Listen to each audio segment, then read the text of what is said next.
Hello everyone and welcome to the Den.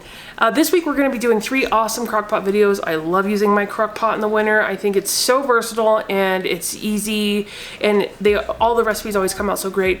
So like I said, 3 recipes that I hope you really enjoy, and if you do, if you haven't already subscribed, please think about hitting that subscribe button. I appreciate all of you who watch my videos, and if you already are subscribed, thank you so much. So let's get cooking.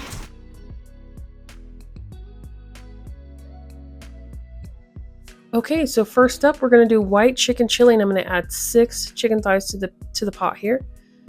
And then we're going to come in with chicken broth. I'm going to do a whole carton of chicken broth. That'd be equivalent to about 2 cans of chicken broth, if that's what you have instead. Or 4 cups and 4 bouillon cubes, 4 teaspoons. Next, we're going to do cannellini beans. You could use Great Northern beans. That's typical for this recipe, but I prefer cannellini beans. They're easier on my stomach. We're going to do cumin, about a teaspoon of cumin, a little more maybe, granulated garlic, about a teaspoon of that. And then next we are going to do our granulated onion, which is coming up here. And you'll see that I do a little bit more than a teaspoon, probably closer to 2 teaspoons. Next up, you're going to see oregano, and we're going to just do it lightly. You don't want to overpower your soup. So a 1/4 teaspoon or so, 1/2 teaspoon, whatever you choose. I measure with my heart. And now we are going to stir this up, being careful not to scrape the bottom of the pan.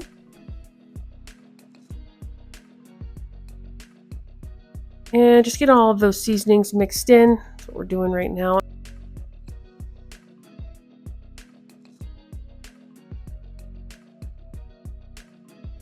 All right, green chilies, large can of that. 2 small cans would work too.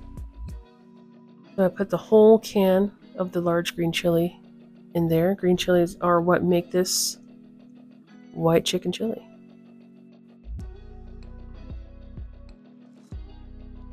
Okay, so just stir those in, and I almost forgot onion on this one. I cannot believe I almost forgot my onion. But we're going to do 1 onion. That was about a medium-sized onion, small to medium-sized onion. We're going to throw that in there. And we're going to set this on low for 6 hours and just let her cook. Now next up, I shredded my chicken with about half an hour left. You can do that within like 15 minutes, but you just want to reintroduce your chicken and let it have time to kind of soak up some of the liquid and take the flavor. So that's what I did here, and I'm just reintroducing my shredded chicken back into my soup, giving it a stir, and then, like I said, we're going to let it soak up some flavor. Next, I'm going to add cheese. You do not have to add cheese to this recipe if you don't wish, but it does make it really good. So I'm going to do about 2 handfuls here, and then I'm going to stir that in. And just give that a nice stir. It gives the soup, just, I think it adds to the flavor and like almost a creaminess. So you see here how the broth kind of changes a bit when you add this cheese into here. It makes it really good. But again, you don't have to add that in. It is not, necessary if you don't want it. Put your lid back on, let that steep for about 5-10 minutes. And this is our final product here. And we are going to dish this up. So let's get some in the bowl here. This is one of my all-time favorite soups. Sometimes I have a hard time with beans, but this one's really good. So now we're going to take it over to the counter and put a little bit of sour cream, not that much. Looks like a lot. We're going to add some green onion, which we're going to use later on in the week too. And then I'm just going to put a little bit more cheese on top. And there we have it. We're good to go. Second up, chicken, bacon, ranch, and potato soup. This is another house favorite. So we're going to start in there with a few chicken thighs. I think this was the rest of my container of thighs, if I do remember correctly. And then I'm just going to cook this chicken. This one's going to kind of be out of order, but I'm cooking my chicken. If you can start with cooked chicken, that's awesome. But I'm cooking my chicken in a little bit of broth here. And then I'm just going to, for a couple hours on high, I'm just going to let it cook. 2.5 hours or so until it's easily shreddable. And here it is. It's been about a couple hours now, 2.5 hours or so. And I'm just going to shred this up. Now I am using real potatoes in this one. So this is one that I would say be home if you can, unless you're going to use canned potatoes, and those hold up a little bit better. But if you're going to use regular potatoes, they have a tendency to break down. So now I am going to put my bacon bits in a pan just because I like to get these crispy. You do not have to do that, but while my bacon is kind of crisping, I'm cutting my onion up. And now I'm going to remove the bacon once it's kind of like crisp to my preference. And that's about probably half a cup, 3/4 cup of bacon crumble there. And I'm gonna add that bacon straight into my shredded chicken. And then I'm going to cook that onion in the pot with the bacon drippings. Now, if you did not have time to do all of this and you're going to use canned potatoes and you just want to let this cook, on low for 6 or 7 hours, just add all this into the pot at the same time. So now I'm going to peel my potatoes and then cut my potatoes. And after the bacon is all done, we're going to add in our potatoes, in our onion. We're going to add in the onion too.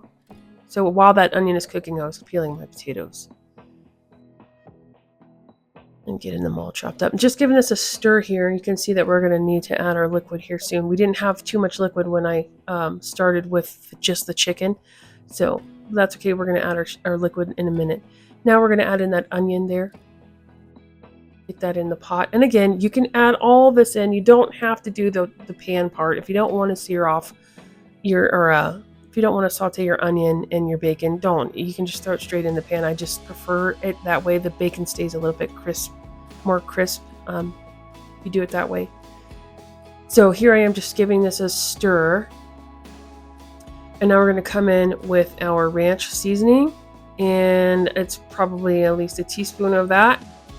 Measure with your heart, or you can go with just a teaspoon. Chicken broth, and I'm going to add enough liquid here just to get to a liquid line above the potatoes. Get all that in there. Sometimes those cartons are hard to get the liquid out. You have to kind of squeeze them. This is going to feed, again, 4 to 6 people easily, depending on appetites, I guess. If it was like my teenage son, I'd probably only feed 4.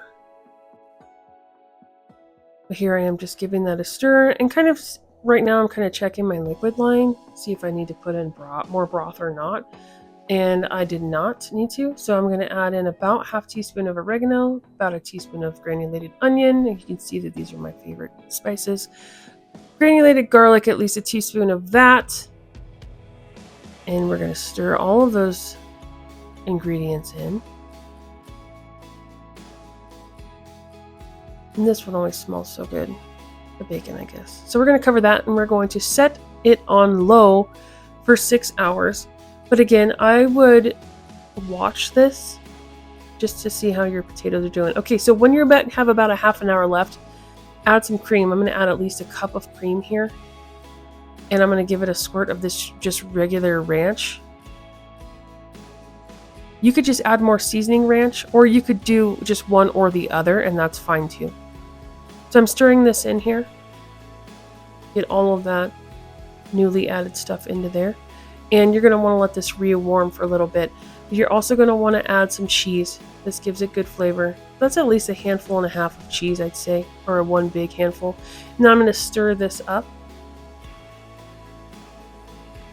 And then that's it. We're going to spoon it into our bowl. And I let it sit in there for a little bit to thicken up. Alright, so top it with some green onion and a little bit more cheese. And we're good to go here. It looks so good, doesn't it? Alright, next up we are going to do chicken and sausage stew. So I'm just cutting my onions here. And I have my Ninja set to saute. You don't have to do that. It's like I say in most of my videos, I just do that because it's just what I've always done. So I am cutting up my onion here. I'm going to add it with a little bit of butter into my Ninja on the saute setting. And here goes the onion. And while this is sauteing, I am going to start chopping my celery and my carrots. So here's my celery. I'm just going to give that a good chop. I use all the celery, even the leaves. So we're going to add that in there too. There's my carrots. I did a whole head of celery, and I did, I think I actually ended up, this was the carrots I had left over. I only did 3. You could do 4 or 5 if you really wanted to. This is a double batch of stew because I was feeding everyone that night. So this is going to feed at least between, 7 to 10 people. I'm giving this a stir. And I had dropped some of my carrots, so I had to pick those up. So stirring this up, letting it kind of reduce down, and now while that's in there sauteing, I'm going to cut my sausage up, and I did use 2 packages of sausage here. Just going to give that a chop, and then we're going to add that to the pot as well. In they go. Alright, and once you get your sausage in there, we're going to give that a stir. Just blend it all together here.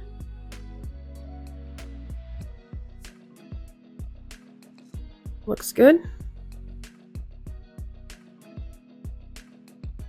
Alright, now it's time to add our seasonings. We're going to have granulated garlic. Again, teaspoon, teaspoon and a half. I just covering the top here. It looks different because there's no water. This is probably 2 teaspoons of garlic. Granulated onion. Teaspoon and a half or so of that. Oregano. I give it a sprinkle all the way. I had a little bit more oregano to this for the flavor. Bay leaves. Count your bay leaves so you know how many to remove. Don't want to chew down on one of those. And then I'm just topping this with a little bit of flour to thicken up this stew. And then once I get my flour in there, I just give all of these ingredients a stir while this is sauteing to kind of cook that flour off a little bit. I would not add flour to just regular liquid. If you're going to add flour, make a roux first and add that into your pot. But because I'm sauteing these with a little bit of butter, I'm just going to top that in there and add it just like that. Now we're going to go in with chicken broth. I'm going to use at least a whole canister here, or a whole carton, I'm sorry, of chicken broth. It will come out. Then we're going to give that a good stir. Getting that flour kind of incorporated into that liquid. See there, it kind of is coming together. And that wasn't enough liquid. We're going to have to still add chicken here, and we're going to add rice later on. So here I'm adding chicken, and I think I add 7 thighs if I remember correctly. 7 thighs. And we're going to stir this up. Incorporate that chicken into the vegetables and the sausage. And then we're going to just cover this. Let's get it set here. I'm going to set it on low for 6 hours. Cover it. And then at about an hour, when there's about an hour left, I'm going to add in a cup of rice and let that cook through. I could turn this to my saute setting and let it cook for 20 minutes. But 45 minutes to an hour, and that rice should be cooked up. You should know if you know your crock pot well, you'll know how long you'll need. So I'm just going to let that rice come together, and here you can see we are ready to go now. And there's our chicken and sausage stew with rice. And I'm pulling out my bay leaves. And then once your bay leaves are pulled out, you can go ahead and plate. And there you have it. And I made rolls, homemade rolls to go with this, so I'm just going to put a roll there and a spoon, and we're good to go. Time to eat. Okay guys, so I hope you enjoyed those 3 recipes this week. Those are 3 favorites in my house, and I hope that you guys will try them out on your own. They don't actually have a whole lot of ingredients either, which is always super nice. So if you guys haven't already subscribed and you've stuck around this long, please hit that subscribe button and give this video a thumbs up.